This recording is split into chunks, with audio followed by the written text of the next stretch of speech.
Welcome to another episode of The Brand Called You, a video and podcast show that brings you leadership lessons, knowledge, experience, and wisdom from hundreds of successful individuals from around the world. Today, I'm delighted and privileged to welcome a very accomplished entrepreneur from California, USA, Doug Wilson. Doug, welcome to the show. Thank you very much, Ash. Thank Appreciate you. it. Thank you. Doug is the chairman of CEO Leadership Alliance, Orange County, and he's the CEO of Next Solutions, Inc. So, Doug, what would you say are three key milestones in your life? Three key milestones. Great question.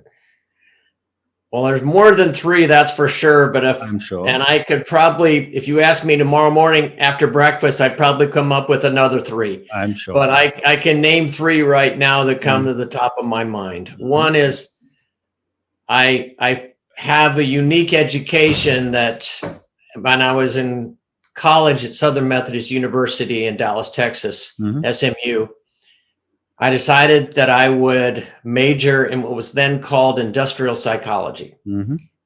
And I said, this is what I want to do, make life better for workers. Okay. And that was a passion I felt. I'd worked in a factory growing up, in a bicycle factory, and saw how underutilized people were. And when I went to college, I said, there's got to be a better way. And I found a better way through Texas Instruments. The person that taught the course at SMU also was a key person at Texas Instruments, TI, Okay. in Dallas. They were building massive radar machines for the US government. And the way they did it was totally unique. I said, I'm going to finish this education. I not only finished, of course, SMU, I had a little sidebar trip to seminary where I studied theology, really because I just love spiritual interests and knew I would never go into being a pastor. But I loved that field because it was important to values and thinking about stories and how human beings develop. And then I went on and finished a PhD, and it required, by then I was married and had a kid, and it required tremendous tenacity to write that dissertation, work your way through college, because I was on my own after college. I had to pay for everything. That was a key milestone. Decided to move from Dallas, Texas, to a town called Newport Beach, California at that time. And we made our way here. I became a consultant and began to build one of the most successful consulting businesses per dollar, probably in the country, for each person working with us. Wow. Per revenue dollar and profit. So that was the second key milestone. How we focused our business, which was key to success, is to find your niche, do it well, and deliver and build the right team around you in this consulting business. A third milestone was in 2010, I was invited to a very limited gathering of Fortune 500 CEOs and a few consultants, mostly with McKinsey or BCG, to Harvard Business School. And the purpose of that meeting was to relook at the purpose of business. At that time, it was 2010. Right. And they actually put up the charter of Harvard Business School, which was originally to educate men. This was written in the 30s, to educate men to do both well and good. Wow. And they said, first of all, it's not men anymore. That's a given. But we kind of lost track of what it means to do good. We've done really well, but they also helped contribute significantly, a lot of those Harvard graduates, to the incredible crash that was brought on by Wall Street. Okay. And they owned it.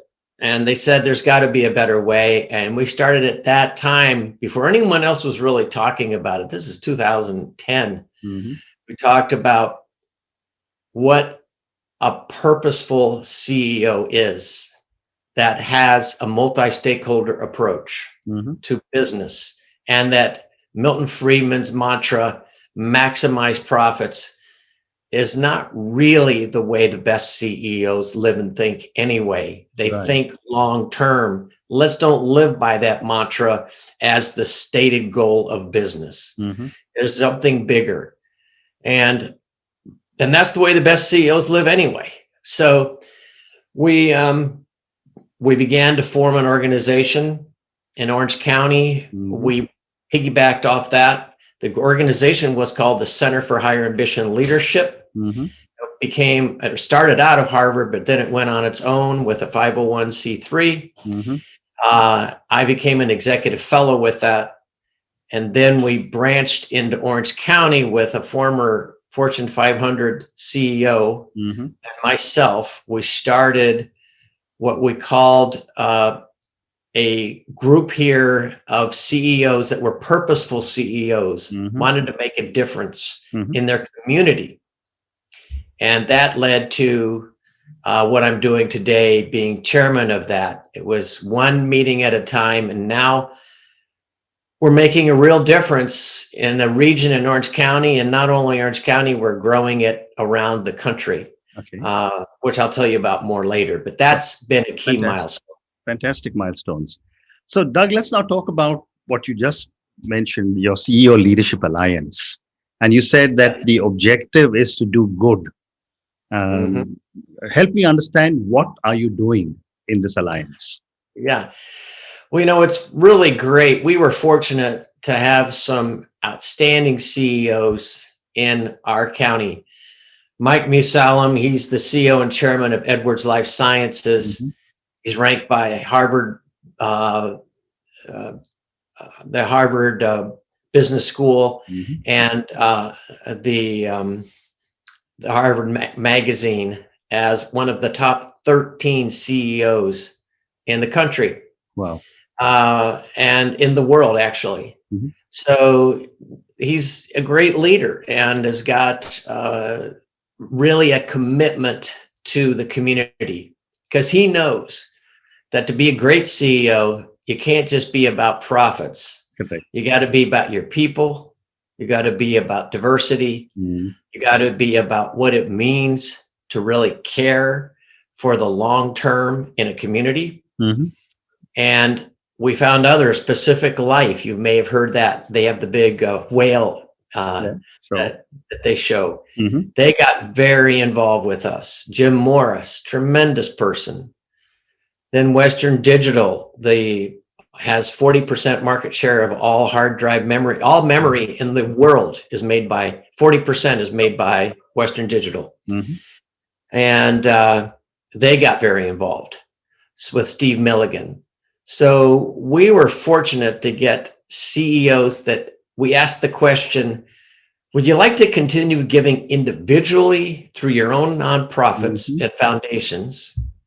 Or would you like to work collectively together to actually drive some system change in our county? That if we did it, would help shape and bend the future of this county for the next 100 years. Wow. Okay. And they all signed up for the big vision. That's where we want to go, which we did, which you expected they would. Absolutely. So tell me, give me an example of some, of what you have really achieved for Orange County. Yeah. So we've been at this, from the very beginning, it's been 5 years where we really started to get traction with the CEOs and starting to organize. It's been about 3 years. So we're still early stage, but I can tell you right now that a few things. One, we've organized a mentorship internship program in the high schools and in the colleges, where we are in the high schools creating career pathways for kids. And we have now 12 companies that are in this process that have agreed to hire kids and for internships that are in high school. That's unusual to dig down that low. They usually do it in college, but they're going to give these high school kids an opportunity for real work in the summer and during the year, and also mentoring these kids. An objective is to awaken their imagination of what work could be. And they're working in underserved neighborhoods And Orange County has a lot. We're 47% Hispanic. Mm-hmm. The vast majority of those are first generation kids. Mm-hmm. And if they go to college, it'll be the first one in their family to ever go to college. Okay. So we are developing a systemic program working in partnership with this Unified School District of Orange County, Mm-hmm.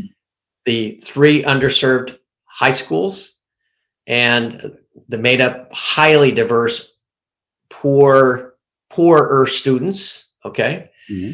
And then getting them on career tracks. We think we can build this now to where our objective is 5 years from now, we'll have at least 1,200 kids engaged with this. Amazing. Yeah, that's one example. The second example is, you may not know this in the United States, but there's 3 capital sources for venture capital, essentially, in the US. It's San Francisco, Boston, New York City. That's where most venture capital comes from. Mm. In Boston, there's 5 times the amount of capital available versus the number of deals in Boston. Mm. Okay. So they have to go out and look for deals. Does that make sense? Yep. And Orange County, there's only 5% of the capital necessary for our startup companies. Okay. The rest has to come from outside Orange County. Well, that makes it tough when you're trying to start a business in Orange County. Sure. And raise money. You have to go and travel places. Then when you get the money, they want you to move there. Mm-hmm. So we have organized what we call a master fund that is now investing in 2 of the best VCs in Orange County that are actually being successful and have a good track record. Mm-hmm. We've raised so far $50 million. Mm-hmm. This money was actually pledged through companies like Pacific Life, like Edwards Life Sciences, that said, this is to our best interest to pledge money off our balance sheet for this investment. It's going to do good, but it'll also help us do well. Okay. After the first year, the master fund is showing already about a 50% return on your investment. So we're very fortunate to have a couple of good VCs we're working with that know their stuff. Okay. That's the second example. So one is on the talent side, growing talent. The second is helping young entrepreneurs find a way to get a start. Amazing. And get money and grow. Fantastic. So Doug, in the interest of time, I'm going to move now to the next part of our conversation, which is about Next Solutions Inc. Yes. You're the CEO of this company. What do you do in this company? So in this company, I focus specifically on home builders. Home builders around the country. And I have a unique niche. Remember I said focus is key. Correct. My niche is working with smaller regional home builders, and smaller means building about, all our builders build roughly between 1,500 and 2,500 homes a year. Now, the big public builders in America are building, 10,000 homes a year, 25,000 homes a year, some 50,000 homes. But these builders, it's usually private. There's one public, but the rest are private. And I work with the CEOs of these companies, help advise them on how they can grow their business. And I understand that business. I know it well. I've been involved in that business for 30 years now. And I can speak their language. I know the risks they're taking. I know how to help them think about the future. So that's the second piece I do. My main job right now is being chairman of CLAOC. Okay. I keep Next Solutions alive. And I would like to just say the third thing we do now, I did write a tool many years ago called teamsite.co. Okay. Teamsite.co. You can check it out on the web. but it's an assessment tool, and it's used all over the world by Fortune 500 companies. And they asked me to be chairman of that company this year. And I'm going to come in and be chairman, and we're growing that now into a SaaS-based product that companies can use, and making it easier for companies to use the tool. Rather than us delivering it, we're making it available and training them in-house to use it and do it. Wow. So we're moving from a consulting model to a SaaS-based product model. And we're really excited about it. It's one of the more exciting things I'm doing right now as an entrepreneur. And we've got a great CEO in Palo Alto, California. Wonderful. And when I was reading about you, there was an interesting term which you have used called responsible leadership. Yes. What does responsible leadership mean? I mean, I know what the words mean, but from your context. Yeah. Well, responsible means a couple of things. One, you do what you say. If I'm a responsible person, if I say I'm going to do something, I do it. If I say I care about people, I'm going to do it. I'm going to measure it. I'm going to see how well I do. I'm going to get feedback about it. And if I don't do it well, I'm going to work at improving it. So the second thing a person does that's responsible is they're open to feedback, they're open to learning, and they want to get better. They're never satisfied with the status quo, right? The third thing about a responsible person is that you can trust them, not only to do what they say, but to keep their word and not have to worry about whether you're going to be upstaged because you didn't watch them closely enough. There's a new game on I'm playing with my grandkids. You may not have played it. It's Monopoly came up with this game called Monopoly Cheaters. And so you can cheat in the Monopoly game, like try and steal money, move hotels around. It's real life, Well, that's not responsible to be stealing money when people aren't watching, or moving the hotel from one property to another. And real life is people are going to try and do that to you. And a responsible person has to have their eyes wide open, and you can trust them to deal with thugs like that too, and make sure that you're going to expel them from the organization, or make sure they'll protect you as well. They know how to deal with a jungle fighter. Amazing. Yeah. One more question. Again, when I was reading about you, you have strategy sessions. And the quote that I'm going to use from you is, great leaders and great organizations excel at providing their people, their customers, and their communities both economic and social value. Help me understand this, and how do you follow this in your strategy sessions? Right. Great question. You're asking good questions tonight.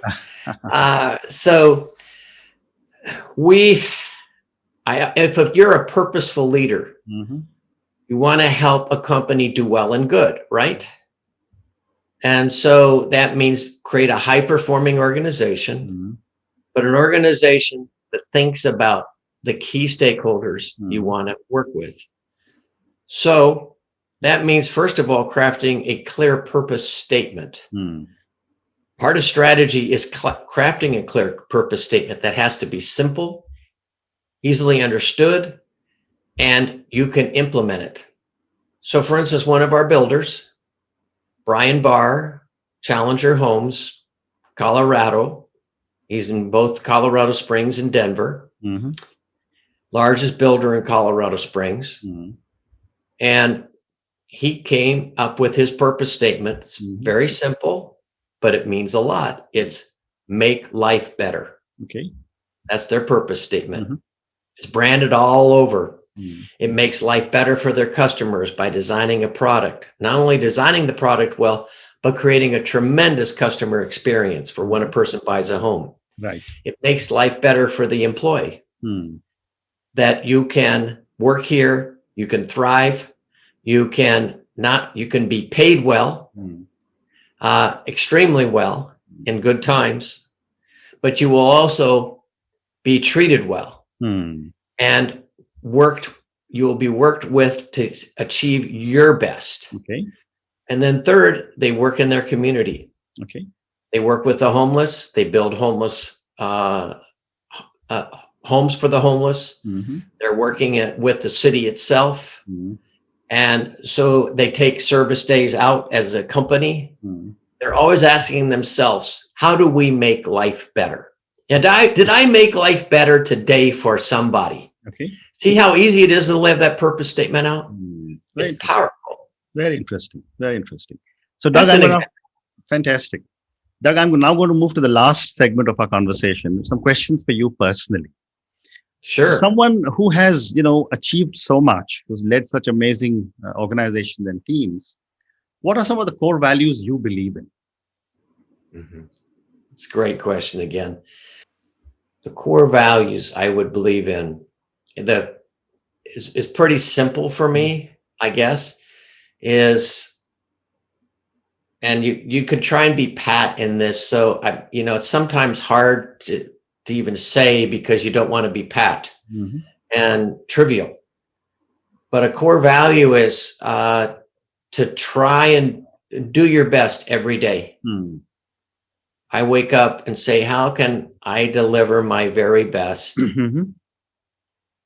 And how do I also take care of myself in that to be the very best? Okay.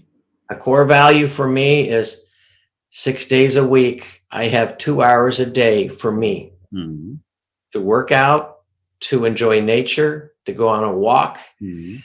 That's not time with my wife. That's time with me. Correct. I might read, but I know if I don't do that, it's like a knife that starts to get dull. And a surgeon can't work with a dull scalpel. I can't work with a dull brain. Fantastic. And that's critical. That's a core value for me. I agree with you. In terms of how I work in business, core value is how do I make life better myself for people and help them thrive? Okay. Remember I said my freshman year in college, how could I make life better for workers? For some reason, I grabbed a hold of that. It's been a part of my life. It's the golden rule too. A core value is the golden rule. I think that's a spiritual value that runs through all religions. And it's very critical. I guess the last one would be I'm committed to a family, and come hell or high water, I'm going to work to make it. And I've done that with kids. We've had some tough challenges with kids sometimes, but that's okay. We've worked it through. Today, our family is in such a good spot, and it is fantastic. I got a wonderful wife, wonderful kids, and wonderful grandkids. Wonderful. And they're the bullseye for what makes happiness for me. Fantastic. Yeah. And my last question to you now, and this is really based on all your experience, and this is for the thousands of people who will listen to us. Yeah. What would your advice be to a young individual who is starting off on her or his career in the corporate world? Great question. Well, I would say the ultimate goal, if you can do it, not everybody has the skills or the passion to do it, but if you can find work you love and make money at it, that's the best alignment and synergy you can get. Sometimes you can't. My daughter likes her work, but she doesn't love it necessarily, but she loves her family and she loves the freedom of being done at 5. That's fine for her. I'm never done at 5. My mind's always working, thinking about things. Right. And I love it that way. I guess the other piece of advice there is that as you go into the world, recognize most of us go into the world with a good heart. We're just not prepared for the people that are going to stab us in the back, are going to be tough, are the narcissists out there that come off as nice, and then you find out they're not. understand you're going to run into those people. Learn how to be tough. Don't be surprised. They are out there. Learn how to work around them. Learn how to deal with them. Learn how to fight, but fight with grace in a good way. And I say, when I say fight, I mean fight for what's right. Correct. And if you're in a bad situation, don't wait too long. Make a change. Get out. There are other opportunities. Don't live under that for too long. Take it as a learning experience. Very well said. Doug, thank you so much. It's been such a pleasure speaking to you. I've really enjoyed your conversation about what you're doing in CEO Leadership Alliance. It's amazing how you're bringing together these powerful, CEOs from large Fortune 500 companies for the greater good of people in the US. Thank you again. Thank you. Thank you, Ash. A pleasure. And thank you for the work you're doing. I love it. Keep up the great work. Thank you.